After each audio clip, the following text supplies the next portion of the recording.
عمران خطیب صاحب پوچھتے ہیں کہ ہمارے ایک دوست نے ہمیں عرس کی دعوت دیا ہے، عرس کی دعوت میں جا کر کسی کے گھر پہ کھانا کھانا جائز ہے یا نہیں؟ تو سوال ہے عرس میں جانا یا عرس منانا کیسا ہے؟ اس کو عام زبان میں حروس بھی کہا جاتا ہے۔ تو عرس ہوتا کیا ہے کہ عام طور سے بزرگان دین کے مزار پر، ان کے وفات کے موقع پر باقاعدہ لوگ جمع ہوتے ہیں اور وہاں پر قوالی ہوتی ہے، دیگر ہنگامے ہوتے ہیں، نظر و نیاز ہوتی ہے اور کھانے وانے پکائے جاتے ہیں اور پھر وہ لوگوں کو کھلائے جاتے ہیں ایصال ثواب کے نام پر۔ دیکھیے، ایک مسلمان ہونے کی حیثیت سے ہمارے لیے جو معیار ہے اور ہمارے کرنے نہ کرنے کا جو بھی معیار ہے وہ قرآن اور حدیث ہے، بہت زیادہ صحابہ کا عمل ہے، ائمہ اور علماء کے فتاوے ہیں۔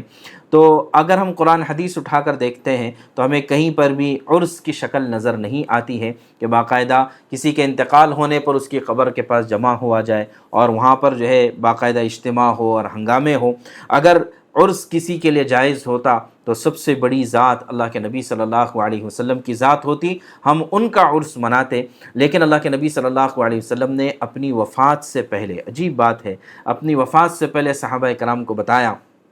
بلکہ امہات المومنین کے سامنے یہ بات رکھی کہ دیکھو، میری قبر کو عرس کی جگہ نہ بنانا، عید کی جگہ، خوشیاں منانے کی جگہ نہ بنانا۔ اور پھر اللہ کے نبی صلی اللہ علیہ وسلم نے لعنت فرمائی ہے یہود اور نصارہ پر کہ جنہوں نے اپنی قبروں کو پختہ بنایا، یہ جمع ہونے لگے اور ان سے نظر و نیاز کرنے لگے، تو یہ تو عین شرک کی طرف لے جانے والی چیز ہے۔ تو اللہ کے نبی صلی اللہ علیہ وسلم نے اپنی ذات سے متعلق اس کو منع فرمایا ہے، تو پھر بعد کے آنے والے لوگ، خاص طور سے بزرگان دین، ان کی قبروں پر جا کر جمع ہونا اور عرس کرنا، یہ تمام ہنگامے کرنا، یہ شریعت کے کسی پیمانے پر نہیں بیٹھتا ہے۔ اگرچہ ہمارے یہاں اس چیز کا رواج ہے اور عام طور سے یہ رواج ہمارے برادران وطن کے ساتھ کئی صدیوں تک ہمارا ساتھ رہنے کی وجہ سے ان کی بہت ساری چیزیں ہم نے اڈاپٹ کر لی ہے، لے لی ہے۔ انہی میں سے ایک چیز یہ بھی ہے اپنے بزرگوں کا عرس منانا۔ یہ بدعت کی کیٹیگری میں آتا ہے، بلکہ بعض مرتبہ یہ شرک تک پہنچا دیتا ہے، اور شرک سب سے بڑا گناہ ہے۔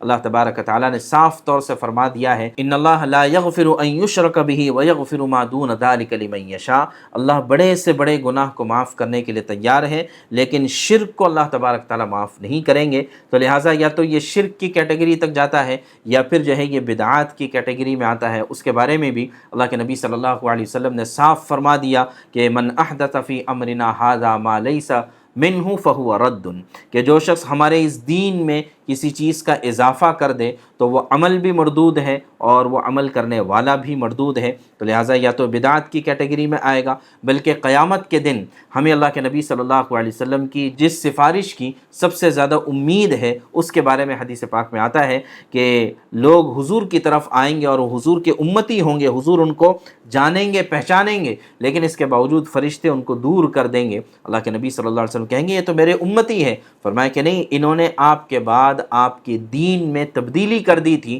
تو اللہ کے نبی صلی اللہ علیہ وسلم بھی فرمائیں گے سحقن سحقن، ان کو دور کر دو، مجھ سے دور کر دو۔ تو آپ اندازہ کریں کہ اگر ہم بدعات پر عمل کرنے کی وجہ سے اگر آخرت میں اللہ کے نبی صلی اللہ علیہ وسلم کی سفارش سے بھی محروم ہو جائے تو پھر ہمارا کیا بنے گا۔